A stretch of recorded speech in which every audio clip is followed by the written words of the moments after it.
Mimir, how'd you come to be in these lands? Lad, there comes a time in every man's life when he changes his name and heads north to make a new start. If you live long enough to do this many times over, you might end up as far north as this place. By the time I arrived, I already knew Odin by his reputation, and so I set to demonstrate my worth by coming to him with something I knew he'd value. A mystic well of knowledge. Or rather, I should say, a well of water laced with enough mystic mushrooms to make a god see visions. Oh, he was rightly impressed. Can't say for sure what he saw that led him to try gouging out his own eyes, but I managed to restrain him before he finished the job. Then I persuaded him it has been his sacrifice made for an even higher form of sight to be bestowed. Blah, de blah, de blah, de blah. I used to think he never caught on. But the day he took my eye, I realised he had never been fooled. He knew I'd outwitted him, called the lesson wisdom, and hired me to make sure from then on I was on his side. And for a long, long time I truly was. Doesn't mean he didn't hold a grudge.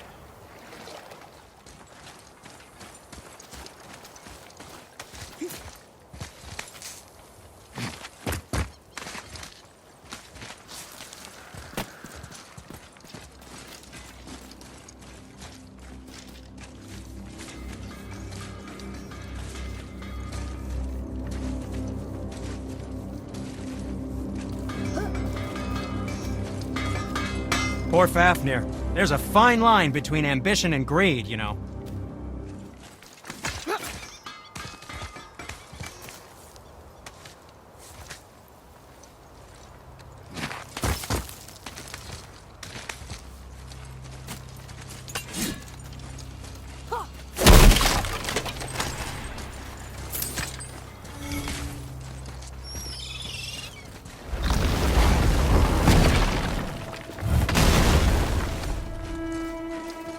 This is it, right? The rock stool? Aye, lad. The Council of Valkyries. The Valkyries are of Valhalla, are they not? Glad to see you're paying attention, brother. You are correct. Valhalla, the great hall of the Einherjar, is their home within Asgard. But while there, they are subject to the scrutiny of the All-Father himself. And relations between the Valkyries and Odin were tense during my tenure as his advisor. Why? Well, that's an even longer story, lad. For now, why don't we look around for some clues?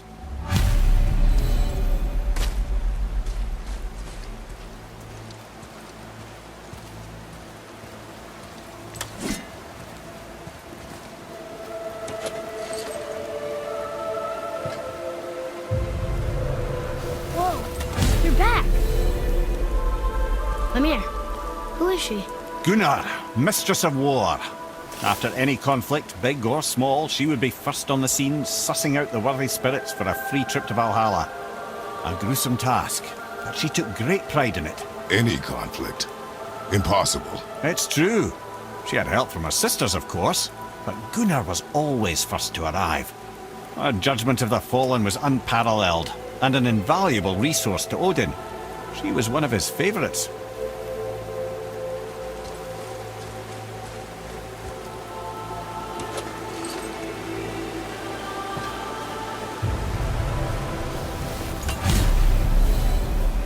Ah, Gondul. Beautiful Gondul. And? Huh? That's it? Beautiful Gondul? No story or anything? Oh, sorry, lad.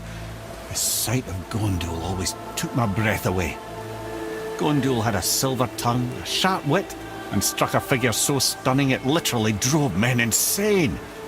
Odin forbid her from setting foot in Midgard after a time, as insanity is not a welcome trait in Valhalla.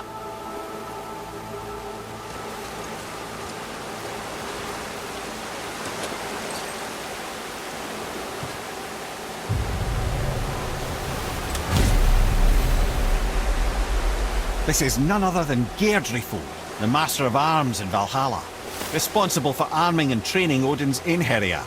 Is what? His army come Ragnarok. The entire reason Valhalla exists, you see. The Einherjar wait in the Great Hall endlessly, feasting, drinking, and fornicating themselves silly. Once Ragnarok begins, Odin calls them into service to fight on his behalf. Deirdre Fool had her hands full training that lot.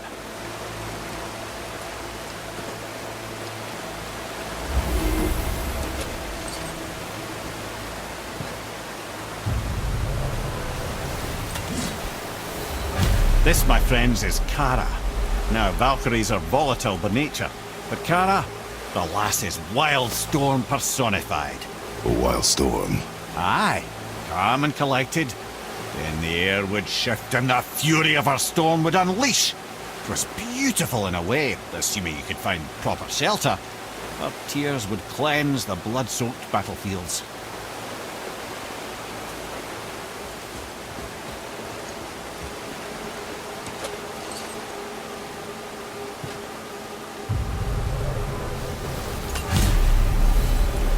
This is Rota, a chooser of the slain. I thought all the Valkyrie did that. Not exactly, lad. Although that is what they're most famous for, and by far their greatest responsibility. You've seen what happens to the dead without the judgment of the Valkyries. Hellwalkers. That's right. Rota, Gunnar, Skuld. Without them to clean up the aftermath of battle, hell overflows with souls meant for Valhalla. A sorry state of affairs. Rota must be beside herself.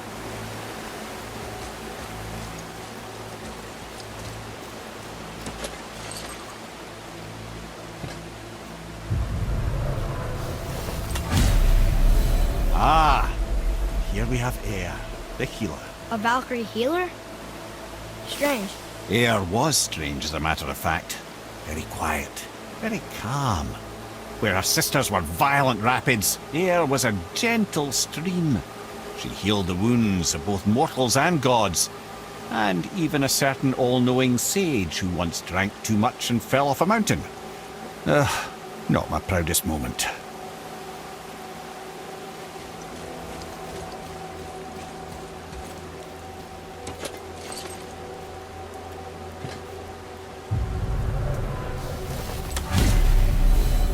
Well, well, Hilda, mistress of battle. She and Odin got on quite well, actually. Her and the other Valkyries, not so much. She would spend most of her time here in Midgard observing discord between the living, and sewing some up herself from time to time. She lived for conflict. Some say she was conflict personified. I wonder what will become of her now that she's free.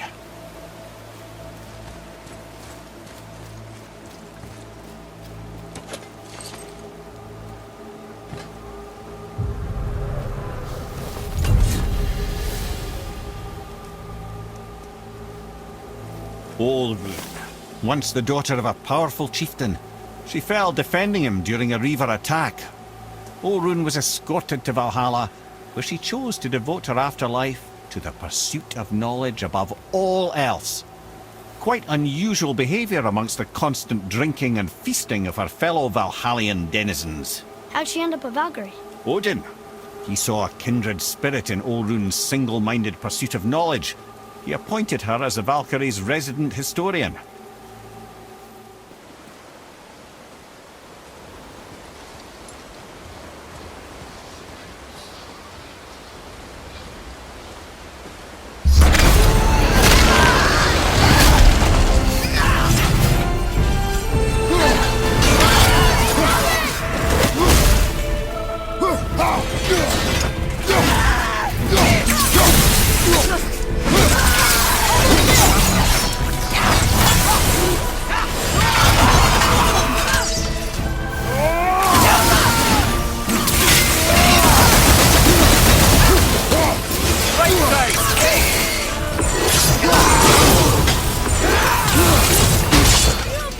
Focus on the battle.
Thank you, friends.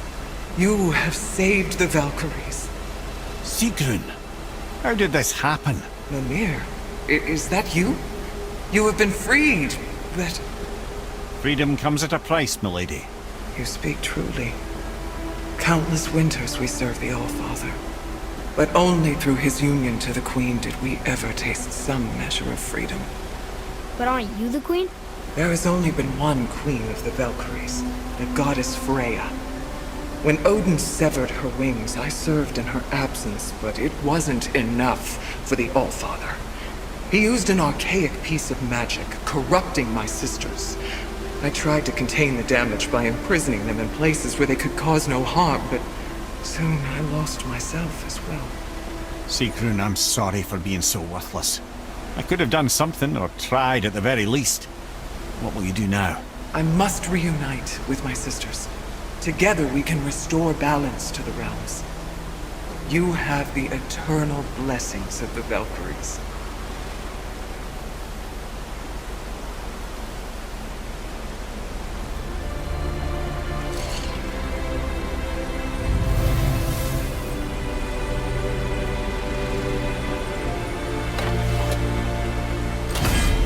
Well, we did it, I suppose. You don't sound very happy about it. It's difficult to be happy about anything when you're a reanimated head. I'm grateful we were able to set the Valkyries free. But so much of this could have been avoided, if only... You said it yourself, Head. It does not matter anymore. The past is the past. Well, that's awfully cheerful coming from you. I am in a good mood. The dwarves will make use of this helm. Your dad's a wee bit single-minded, isn't he, lad? Definitely.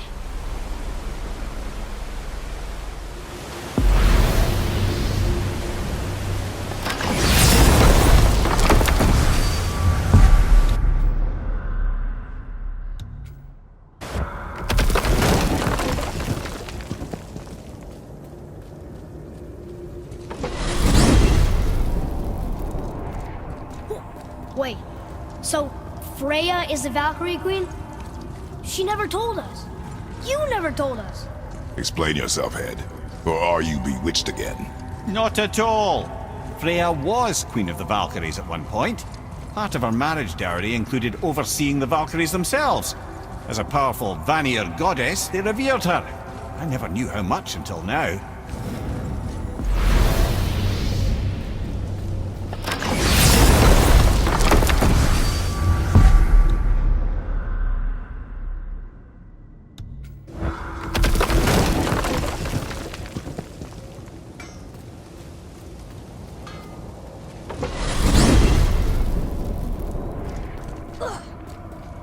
brothers, there's another thing I must let you know. From the time you were away in Jotunheim, Well, tell us then. it concerns Freya. She paid me a visit. What did you tell her? What little I know about where Odin may have kept her Valkyrie wings. Seems she's rather bent on reclaiming her warrior spirit. I'm afraid the cycle of vengeance may not be so easily broken.